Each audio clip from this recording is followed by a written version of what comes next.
আসসালামু আলাইকুম বিয়াসরা। আজকে আমার মনটা খুবই খারাপ। আমার মুরগিগুলি সবগুলো মারা যাইছে রোগে রোগে আক্রান্ত হইয়া। আমি বুঝতে পারি না কি রোগটা আছে।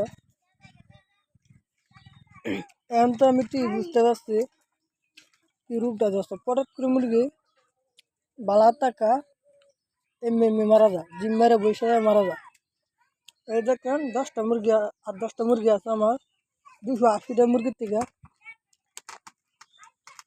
এতদিন বেড়াতে আমি তো ভিডিওগুলো দেখছি না আপনি আমার 280টা মুরগির থেকে এই যে আমার আছে এই যে কটা 8টা 10টা মুরগি আছে।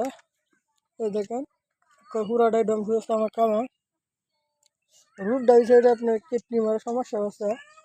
ডাক্তারের কাছে দেখলাম, ডাক্তারের কাছে আমি যে লিভার টুন ওষুধ আনছিলাম, বলছে লিভার টুন ওষুধে কিডনি ওষুধও কাজ করে, দুটা একসাথে কাজ করে। এই একটা ভুল করছে ডাক্তারে, আমারও এটা ভুল হয়েছে। অন্য অন্য জন আরও দরকার আছে, যাচাই করার দরকার আছে।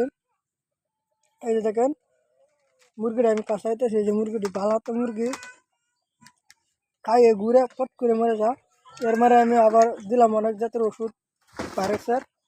এমনি তো এক ওষুধে মরতেছে, এই আমার তো আর কোনো ওষুধ দেওয়ানোর প্রয়োজন নাই, তাহলে আরও ঝামেলা বাড়বে। আমি বুঝতে পেরেছি পরে, সব কিছু যাওয়ার পরে আমি বুঝতে পেরেছি। মানে আর বুঝলি কি সব কিছু মারা দিল। 4 লাখ টাকার মুরগি আমার সব ধ্বংস হয়েছে। 8 মাস নতুন বয়স, 8 মাস বয়স হয়েছে পূর্ণ।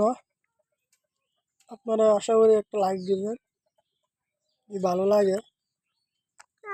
আর মুরগিগুলো আপনারা যারা পালতেছেন সাবধানে পালবেন, অ্যালার্জি হবে না আমার মতন করলে, দুর্দশা হবে আমার মতো।